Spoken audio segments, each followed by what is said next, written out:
Mr. Farda, sa nakaraang mga hearing namin, paulit-ulit pong nababanggit ang inyong pangalan. Sa katunayan, nabanggit din po ang pangalan nyo ni Attorney Michael Powa, spokesperson dati ni Vice President Sara at dating Chief of Staff sa DepEd. Kilala niyo po ba siya? Yes, Your Honor. Yeah.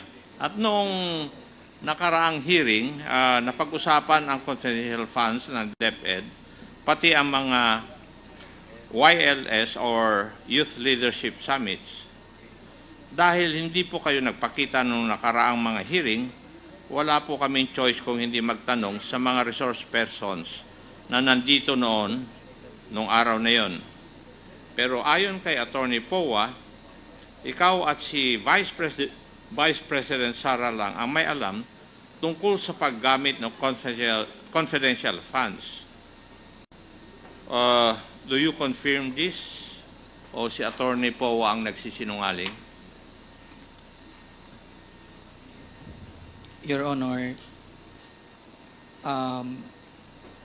ang nag-uusap lang po tungkol po sa confidential fund po sa office ako at saka si BP Sara, pero regarding po sa operation, may kausap pa po akong iba.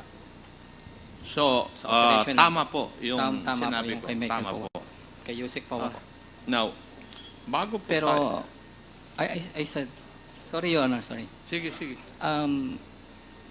May kausap pa po akong iba, mga security officer po. Ano po? Yung pong security officer. Ang nakakaalam na isa. So, tatlo kayo. Ang kausap ko po si Ma'am Sara and then ako po sa security officer. Okay. Security officer, ikaw at si Vice President. Correct. Okay. Your Honor, hindi po nag-uusap po si security officer at saka si Vice President Sara. So, ikaw lang ang kausap ng security officer? Opo. Kilapit lang yung mic kayo. Yes, Your Honor. Thank you. Bago tayo pumunta sa mga pinaggamitan ng confidential funds, dito muna tayo sa paano ba ipaprocess ang confidential funds. Specifically, yung confidential fund ng DepEd. Ang una pong step, Mr. Farda, is yung disbursement voucher. Would that be correct? Your Honor, may isa pa pong ginagawa para po magawa po yung disbursement voucher. Ano po yun? Physical and financial plan po. Yes. There must be a physical and financial plan. Yes, Your Honor. Yes, thank you. Yung pong disbursement voucher para sa first quarter ng 2023 in the amount of 37.5 million, sa iyo po ba nakapangalan yung disbursement voucher? Your Honor, ang pinapangalan po sa akin yung cheque. Yung pong cheque. Yeah. Sa iyo po. Yung cheque po. Yung disbursement voucher, wala. Ayan po ang disbursement voucher. So, nakaperma lang po ako dyan. Pero, nandyan yung pangalan po Apo, ninyo. nagsasign po ako, Your Honor. Thank you. Yun din pong cheque, kagaya ng sabi ninyo, nakapangalan na rin po sa inyo. Opo, Your Honor. Okay. Pero matanong ko po, kayo po ba nag-prepare ng disbursement voucher? Your Honor, ang nagpe-prepare po niyan sa DepEd ay yung pong accounting. So, ang nagpre-prepare ng mga disbursement vouchers ng confidential funds of DepEd ay yung accounting division po. Yung pong disbursement po, as to disbursement. Yung vouchers. Opo.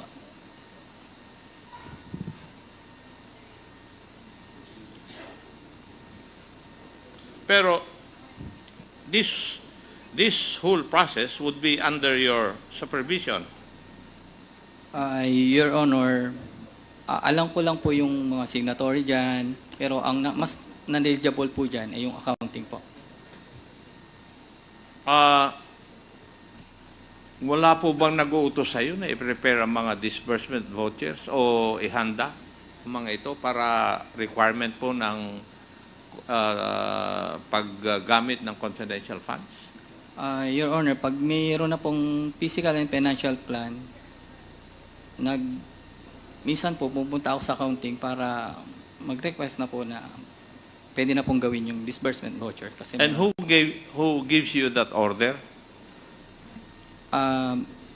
Your Honor, as SDO, pag meron na pong physical financial plan, alam ko na po na kailangan na pong kasunod pong gawin ang disbursement voucher. Automatic na ginagawa po ninyo? Pag meron na pong physical and financial plan, automatic na po na magpapagawa na po ako ng disbursement voucher. Okay. Thank you.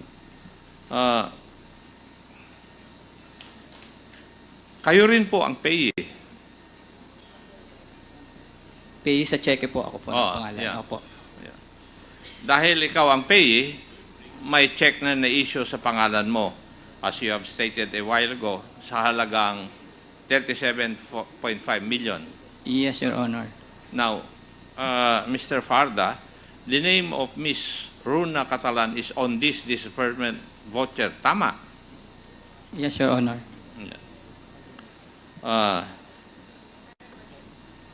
Totoo ba na this is what Madam Sunshine supposedly requested Miss Catalan to sign?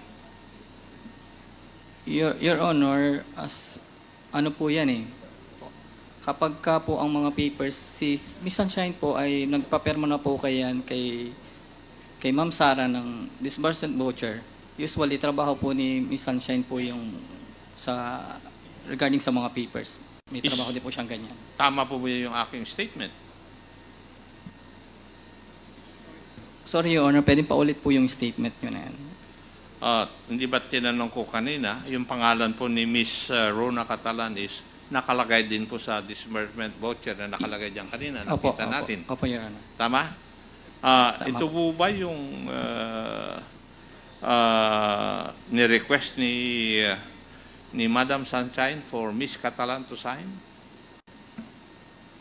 Hindi ko po alam kasi po, yung pong separate po kasi kami ng trabaho eh. Hindi ko po alam kung yan po talaga yung Yung okay. Question po yan. Kasi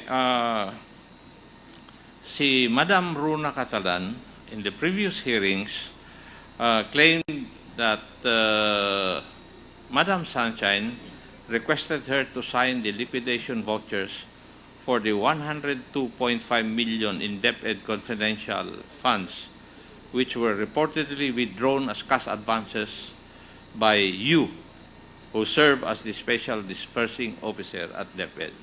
Yun po yung sinabi ni Madam Catalan, kaya tinatanong ko po kayo. Your Honor, ang ano po namin is, ang per quarter po, lagi pong 37.5 Yeah. million. Opo. Tatlong beses? Opo, tatlong beses po. Yes. So, totoo yung claim ni Madam Runa Catalan. Siguro po, kaya hindi ko po sure, kaya wala po kasi Okay. ako doon. Thank you. I'll take that for an answer.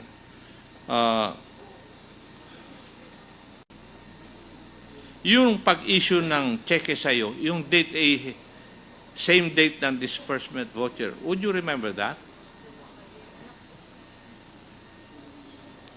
Pag-issue po ng cheque, Ayan, andyan. No? Your Honor, ano pong ibig sabihin po pag-issue po ng cheque? Same Nagkasabay date. po nung disbursement voucher.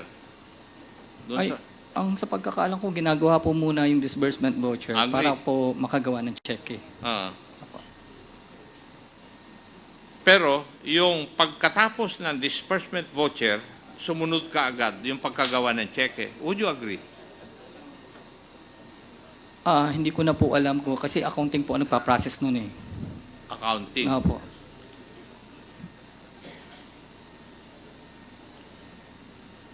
Kasi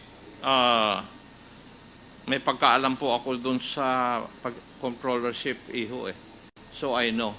And nakikita ko na napakabilis nung pagkatapos ng disbursement voucher, may cheque ka agad. Ah, Napakabilis po ng proseso.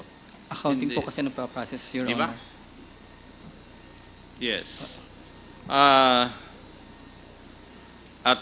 Ayon dito sa disbursement voucher, na-receive mo ang cheque for 37.5 million. Tama. Yes, Your Honor. Thank you.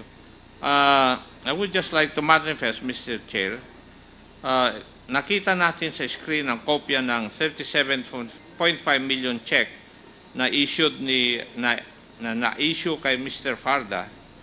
Ang pag-advance ng 37.5 million na ito ay may approval ng Office of the Vice President. In fact, nakalagay nga sa disbursement voucher itong cash advance ay necessary, incurred lawfully and under her direct supervision. Mr. Farda, nung nakuha mo na yung cheque, ano po ang ginawa niyo po sa cheque? Your Honor, yan po ay withdrawin ko. Pero sa naalala ko po, hindi po agad na na-withdraw eh. Ano po ata ng kinabukasan pa. Kasi sa pagkaalam ko po, ang bangko wala pong ganyan atang. Winidraw niyo po ba ito one time? Yes, Your Honor. Yung pong 37.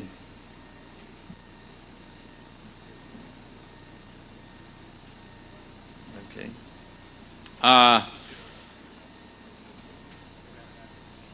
Yung pagka-withdraw nyo yung pondo, saan nyo po dinala? Sa office po, Your Honor. Sa office. So, meron po kayong vault doon that would be able to hold 37.5 million. Meron po, Your Honor. Meron. Okay.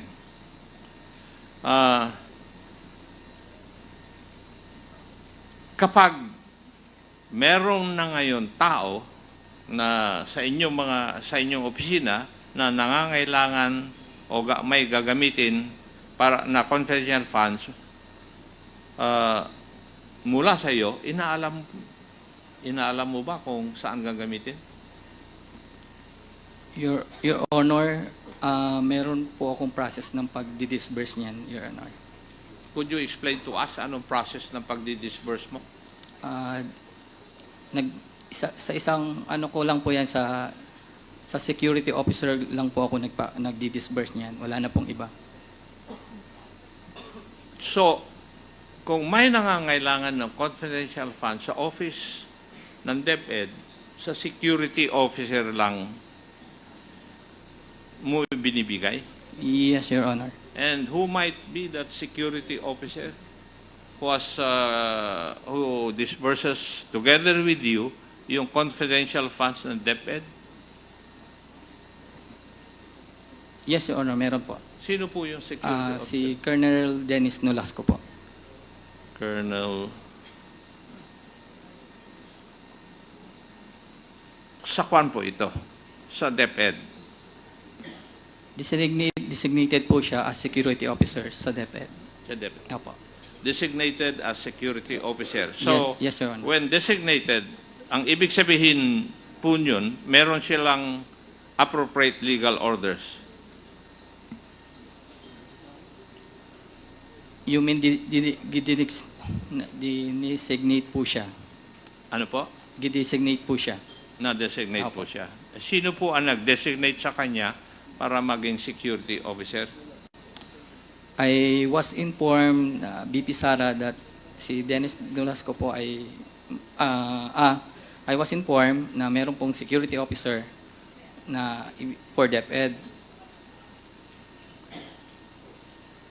So, sa pagkaalam ko po, ang nag-assign po niyan ay si Colonel La Chica.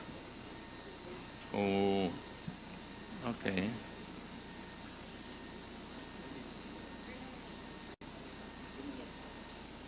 Thank you.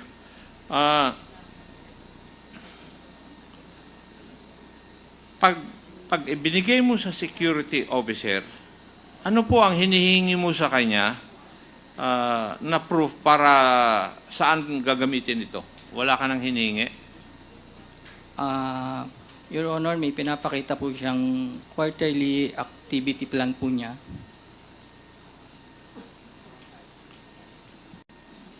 And do you have a copy of all these quarterly activity plans in the utilization of 37.5 million? Your Honor, confidential po yan, so binabalik po sa kanya. So, Ano po? binabalik po sa kanya. So you do not have any copy of that. Wala po, Your Honor. It is only Colonel Dennis Nolasco who would have copies of this. Yes, Your Honor. Okay, thank you. Ngayon, matanong ko, sino-sino naman po ang humihingi na sa iyo ng confidential funds? Diyan lang po ako nag-disburse sa kanya, Your Honor. Siya lang? Yes, Your Honor. So, wala kang kaalam-alam kung saan o kanino ibinibigay ni Colonel Nolasco yung confidential funds. Your Honor, si Colonel Nolasco po kasi ang expert sa confidential operation.